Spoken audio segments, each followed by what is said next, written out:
সন্দেশখালীর বাসিন্দারা এবং এই সন্দেশখালী যখন জ্বলছিল, সন্দেশখালীতে ক্ষোভের আগুনে যখন বুঝছিল সন্দেশখালীর বাসিন্দারা, যখন মা বোনেরা কাঁদছিল, তখন একমাত্র পৌঁছে গিয়েছিল রিপাবলিক বাংলা। শুনেছিল মা বোনেদের অভিযোগ কিভাবে শেখ শাহজাহান এবং তার সাগরেদরা রাতের পর রাত অকথ্য অত্যাচার চালিয়েছে সন্দেশখালীর মহিলাদের উপর।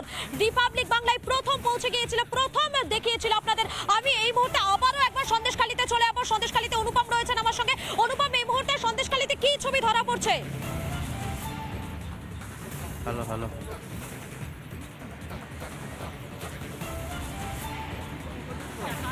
অনুপম, শোনা যাচ্ছে, বলো।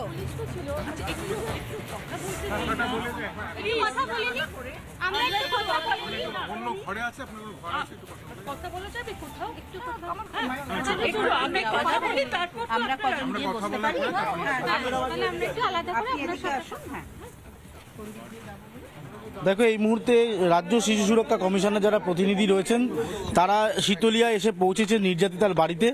তারা একান্তে কথা বলতে চান নির্যাতিতার সাথে এবং গোটা ঘটনার তারা বিবরণ শুনতে চান। যে ঘটনার কথা নির্যাতিতা বলছেন বারবার, সেই ঘটনার ঠিক কী ঘটেছিল সেটার পুরো বিবরণ তারা শুনতে চান।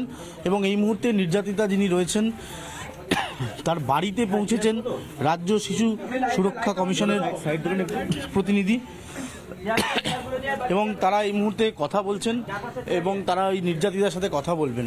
মূলত যেটা তার অভিযোগ ছিল যে এই ঘরের মধ্যে ঢুকেই তাণ্ডব চালানো হয়েছিল এবং তার শিশুকন্যা যখন তার কোলে ছিল তখন তাকে কোল থেকে টেনে ছুঁড়ে ফেলে দেওয়ার একটা অভিযোগ উঠছে। সেই অভিযোগ এই মুহূর্তে জাতীয় শিশু সুরক্ষা কমিশনের কাছে পৌঁছেছে। রাজ্য শিশু সুরক্ষা কমিশন তারা খবর পেয়েছে গতকাল এবং তারপর তারা সুমোটো করে এবং ইতিমধ্যেই তারা এসে পৌঁছেছে। আমি তোমাকে দেখাবো যে এই মুহূর্তে বাড়িতে প্রচুর লোক রয়েছে। এটা কি আপনাদের বাড়ি? আমার দাদার বাড়ি। আমার বাড়ি কি হয়েছিল একটু বলুন তো। অ্যাকচুয়ালি সেদিন রাতে হঠাৎ মাত্র 3টে সাড়ে 3টে নাগাদ এসেছিল পুলিশ এবং পুলিশের সাথে আরো কজন এসেছিল, ঠিক চিনতে পারিনি আমরা। চটি জুতো পায়ে ছিল, পুলিশের ড্রেস ছিল, চটি জুতো পায়ে ছিল। এখন এসে দরজায় ধাক্কাধাক্কি করে, লাথি মারে, দাদাকে উল্টো পাল্টা খিস্তি খাবারি করে গালাগালি দেয় এবং বাইরে আসতে বলে। সে সময় বৌদি জানলা থেকে জিজ্ঞাসা করেছিল যে কি হয়েছে, আপনারা কারা? বললো পুলিশের লোক আমরা। তখন বললো ঠিক আছে সকালে আসুন, এত রাত্রে আমরা দেখা করতে পারবো। কত রাতে এসেছিল? 3টে সাড়ে 3টে নাগাদ এসেছিল। জানলাটা ভেঙে গেল এবং ভাঙার পরে বৌদি যখন সামনে গেল জানলার সামনে, তখন বৌদি চুলের মুঠি ধরলো। নাইটি একটা মহিলার সাথে কিভাবে ব্যবহার করা হয়, করা যেতে পারে এটা হয়তো জানা ছিল না ওদের, বা শেখেনি এরকম আমার মনে হয়। ঠিক এরকম জায়গায় নাইটিটা ধরলো, ধরার পরে বৌদি চেঁচামেচি করলো এবং সে সময় দরজাটা অলরেডি ভেঙে ফেলেছে, ভেতরের লকটা ভেঙে গেছে। দরজাটাকে ঢুকলো, দাদার হার্টের পেশেন্ট, দাদাকে মোটামুটি লাথি মারলো একটা। লাথি মারার পর কোনো রকমভাবে দাদা বেরিয়ে বাইরে চলে যায়। যাওয়ার পরে পাড়ার লোকজন সব ছুটে আসে শব্দ শুনে। বাচ্চাটা তখন কোলে ছিল? বাচ্চাটা বৌদির কোলে ছিল এবং বৌদির কোল থেকে বাচ্চাটাকে নিয়ে খাটে ছুঁড়ে দেয়। হঠাৎ আপনাদের বাড়িতে এই মধ্যরাতে পুলিশ আসার কারণ? জানি না এর কারণ কি হতে পারে, নিশ্চয়ই কোনো কারণ থাকবে। কারণ যেহেতু বিজেপি করি আমরা, টোটালি আমরা বিজেপি করি এবং বিজেপি করার জন্য এই প্রতিহিংসা কিনা আমরা জানি না। ঠিক হতে পারে এরকম কোনো কিছু সূত্র। কতদিন ধরে করছেন আপনারা বিজেপি? আমরা অলরেডি অনেকদিন আগে থেকে, আজকের নয়, আমরা অনেকদিন আগে থেকে বিজেপিটা করি এবং বিজেপিটার সমর্থন করি আমরা। সেদিন থেকে মোটামুটি এরকম অনেকদিন ধরে হয়ে আসছে এরকম ধরনের, আমাদের সাথে এইরকম প্রতিক্রিয়া হচ্ছে অটোমেটিকলি। এবং সন্দেশখালীর রেস কিনা আমরা বলতে পারবো না, কারণ সন্দেশখালীর যে ঘটনা হয়েছে তার অনেক আগে থেকে আমাদের উপরে শত্রুতা এরা করে। কোনো জায়গায় কারা? এই তৃণমূল কংগ্রেসের হতে তো পারে, টিএমসি লোকজন হতে পারে, কেননা আমরা তৃণমূলের লোকেরাই বলবো না, আমাদের মনে হয় এসছিল। কেননা পুলিশের সাথে যারা এসছিল, পুলিশ যদি হয় তাহলে পুলিশের পায়ে নিশ্চয়ই বুট থাকবে। পুলিশের ড্রেস পরা, চটি জুতো পরা কেউ কোনোদিন পুলিশ হতে পারে না, এটা আমরা এটা বুঝতে পারছি। তো এই মুহূর্তে আমরা যিনি নির্যাতিতা হয়েছেন তার দেওরের সাথে কথা বললাম, অর্থাৎ ভুজঙ্গ দাসের ভাইয়ের সাথে কথা বললাম। স্থানীয় লোকজন তারা রয়েছেন।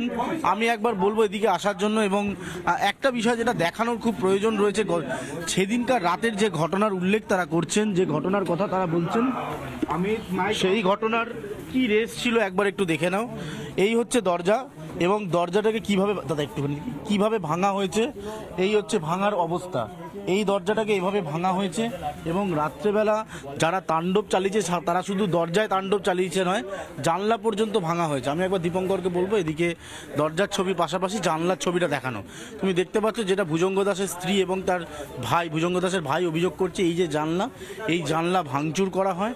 কেউ বা কারা এসছিলেন, পুলিশের লোকের সাথে এসছিলেন এবং তাদের যেটা অভিযোগ যে পুলিশের উর্দি ছিল গায়ে কিন্তু পায়ে পুলিশের জুতো ছিল না, হাওয়াই চটি পরে এসছিলেন তারা, এমনটাই আইডেন্টিফাই করতে পেরেছেন। তবে কারা ছিল, কি কারণে তাদের বাড়িতে আসা, তারা রাজনৈতিক একটি দলের সাথে যুক্ত রয়েছে, সেটাই কি উদ্দেশ্য, সেই বিষয়টা এখনো পর্যন্ত স্পষ্ট নয়।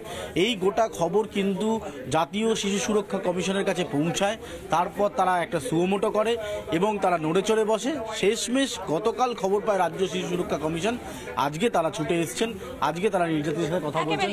আমি জানি না দেখানো সম্ভব হবে কিনা, ভেতরে তারা রয়েছেন এই মুহূর্তে, এখান থেকে এই ভেতর থেকে তারা কথা বলছেন এবং এখান থেকেই তারা ভেতরে আলোচনা চলছে। এবং তোমরা জানিয়ে রাখি যে জাতীয় শিশু সুরক্ষা কমিশনের যারা প্রতিনিধিরা তারা এই গোটা খবরটা পেয়েছিল এবং রাজ্য শিশু সুরক্ষা কমিশনের প্রতিনিধিরাও তারা কিন্তু রাজ্য শিশু সুরক্ষা কমিশনের যারা সদস্যরা রয়েছেন তারা সেখানে গিয়ে কথা বলার চেষ্টা করছেন। ধন্যবাদ।